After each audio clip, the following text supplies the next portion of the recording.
مستر بيست الاسم اللي بقى علامة في عالم اليوتيوب، الراجل اللي بيوزع ملايين الدولارات في فيديوهاته.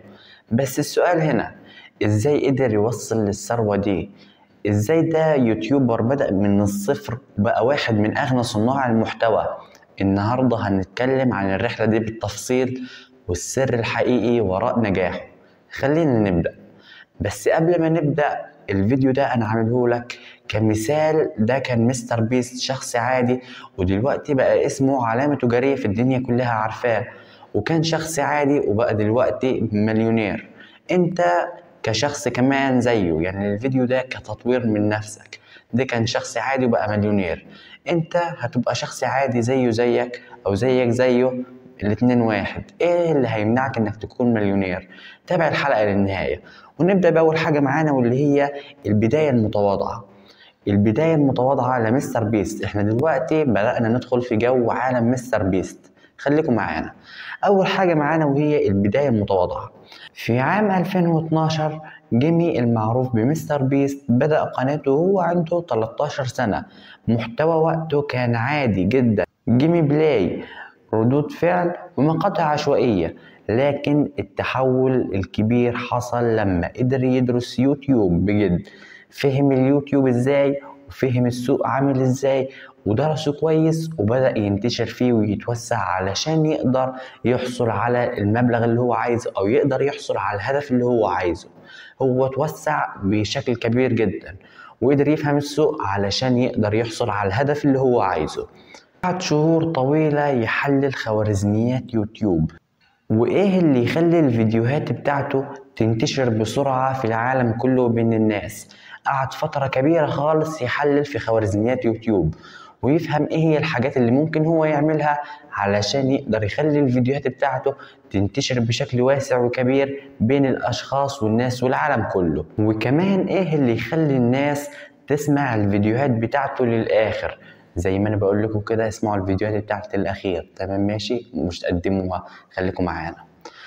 وده كان المفتاح الاول لنجاح مستر بيست. يعني عمل الحاجات دي كلها علشان يقدر ينجح. انت متخيل؟ فهم خوارزميات يوتيوب وبدأ قناته وهو عنده 13 سنة.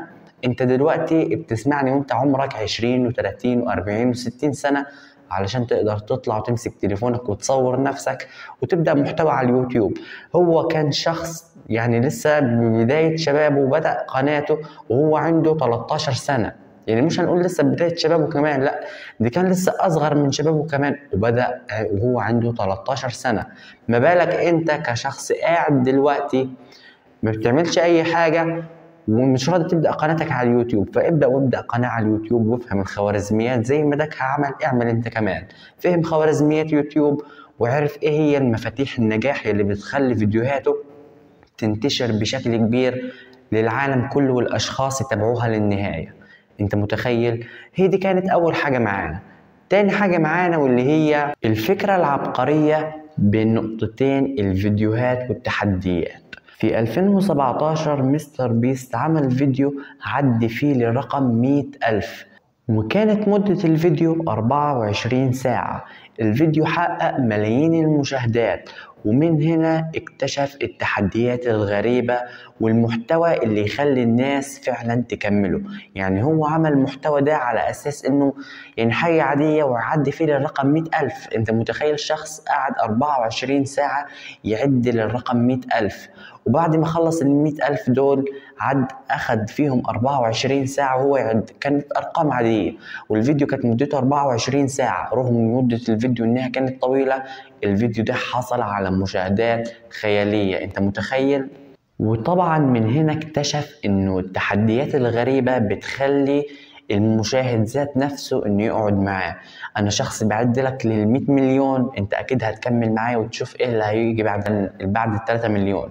هقول مثلا 3 مليون واحد، ولا هقول مثلا مليون عند 3 واحد، ولا حاجات زي كده.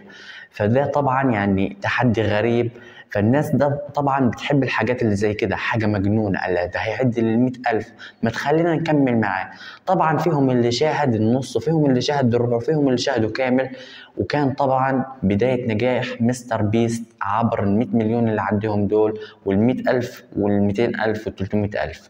الأرقام اللي مستر بيست عدها كانت هي بداية نجاحته، وبدأ من ساعتها يعمل تحديات غريبة، يعد أرقام، يعد مش عارف إيه، يعمل تحديات غريبة، يطلع وينط من الأعلى، يبيع بيت ب$1، يعمل حاجات غريبة كده تخلي الناس يعني. في فيديو كان عامله حصد ملايين المشاهدات، وكان عنوان الفيديو ده بعت منزل ب$1، فده خلى طبعا المشاهدين انهم باع منزل ب$1. مني ليه كده دخلت على الفيديو وشفت هو فعلا باع المنزل ده ب$1، وفعلا بدأ يعمل تحدي، واللي يكسبه يربح المنزل ويدفع له قدامه $1. يعني دي كانت بداية التحديات الغريبة، فده اللي خلى فيديوهات مستر بيست تجيب ملايين المشاهدات وملايين $. تالت حاجة معانا واللي هي الاستثمار في المحتوى بدل الربح. معظم اليوتيوبرز أول ما يبدأوا يربحوا بيوحشوا الفلوس وبيوحشوا نفسهم ويبدأوا يصرفوا على نفسهم بالهبل. خلينا نقول، مش هنقول بيصرفوا على نفسهم مثلا بعقل كده وبانتظام، لا، أول ما يمسكوا الفلوس بدهم بيبدأوا بالهبل يصرفوا على نفسهم. لكن مستر بيست كان مختلف تماما عن دول كلهم. كان كل $1 يدخل على حياته كان بيستثمره في الفيديوهات بتاعته لغاية ما كسب أول $10,000. بعدين عمل الفيديو وقال الفيديو اللي بعده هيكون بجائزة $10,000. يعني اللي كان يكسبه من الفيديوهات واللي يستثمر بيه قال الفيديو اللي بعده هيكون بجائزة $10,000. ده خلى القناة تكبر بسرعة، إنه في جائزة مالية قدرها كبير جدا، فده اللي خلى القناة بتاعت مستر بيست تكبر بسرعة وبشكل مجنون. إن كل فيديو كان يحطه على القناة كان بيحطه قدامه رقم كبير وقياسي، انه كان يقول لك لو انت مثلا سمعت الفيديو ده او عملت الشروط دي في الفيديو الجاي، مثلا لو انت عملت فيه اشتركت وفعلت زر القناة وعملت لايك وحطيت لي مثلا رقم او اسم او اي حاجة اقدر اتواصل معاك بيها، والاسم بتاعك طلع معانا، هتكسب بجائزة مالية قدرها مثلا $10,000. انا دلوقتي مش بقول لك اعمل زي مستر بيست وابدأ اعمل جوائز على الفيديوهات بتاعتك وحط عليها $10,000 و20,000، لا، مستر بيست كان شغالها صح، وعايزك تشتغل زي ما كان هو شغال علشان تقدر تجمع الملايين اللي هو جمعها، انت تجمعها واكتر منه. انت متخيل كل حاجة كانت تدور بعقل مستر بيست كان بيدورها على الاستثمار والاستمرار، وليس مثلا على زي اليوتيوبر دوكهم انهم يجيبوا الفلوس ويصرفوها على نفسهم وعلى حياتهم وعلى قناتهم. لا، مستر بيست كان على قناته لغاية ما كبرت، والحمد لله دلوقتي بقت تجيب له ملايين ما شاء الله. رابع حاجة معانا واللي هي بناء امبراطورية ضخمة. مستر بيست دلوقتي مش مجرد يوتيوبر، ده بقى علامة تجارية ضخمة. مستر بيست بنى امبراطورية ضخمة وبقى علامة تجارية ضخمة كمان. عنده شركات زي مستر بيست وسلسلة شوكولاتات فيتابلز. قولوا له أنا قلتها غلط ولا إيه؟ فيتابلز ولا فيتابلز؟ قولوا لي أنا قلتها غلط كمان مرة ولا إيه؟ قولوا لي في التعليقات. كملوا معانا. ده غير إنه القناة نفسها بتجيب ملايين $. ما شاء الله شهريا من الإعلانات والدعاية اللي بيعملها. بقى عنده فريق كبير جدا بيساعد في الإنتاج، وأصبح بيعمل محتوى بجودة سينمائية تقريبا. طبعا عنده شركة شوكولاتات، سلسلة شوكولاتات فيتابلز. قولوا لي برضه أنا قلتها غلط ولا إيه؟ عنده سلسلة شوكولاتات وعنده شركة مستر بيست. طبعا غير انه القناة بتدخله ملايين من $. من الاعلانات والدعاية وغيره، برضه عنده سلسلة شوكولاتات، بيقول لك اشتري شوكولاتة او اشترك وتحصل على شوكولاتة وحاجات من دي، فده بيخلي المشتركين يعني يحفزهم تحفيز على البطيء. فطبعا يعني ده كان مستر بيست بالعام وبالشكل وبكل حاجة. فمستر بيست شخص عادي وكان زيك زي اي حد، وديت ما كانت جزء من قصته.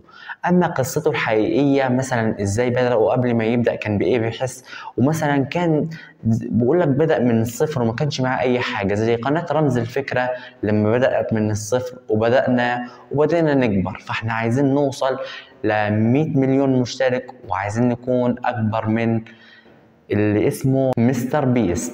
عايزين نكون اكبر من مستر بيست. طبعا احنا بنقول يا رب نكون اكبر من مستر بيست يا رب.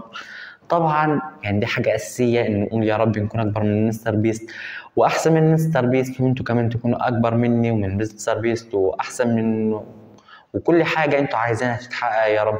طبعا هي دي كانت بداية مستر بيست وانتهت على كده لغاية دلوقتي. زي ما انتوا شايفين فيديوهاته، بيرفع فيديوهات وبيكسب ملايين الدولارات، وفي كل حلقة لازم يحط $1,000,000 $1,000,000 وال200 300 ألف دولار في الموضوع. فطبعا هي دي كانت حلقتنا للنهاردة.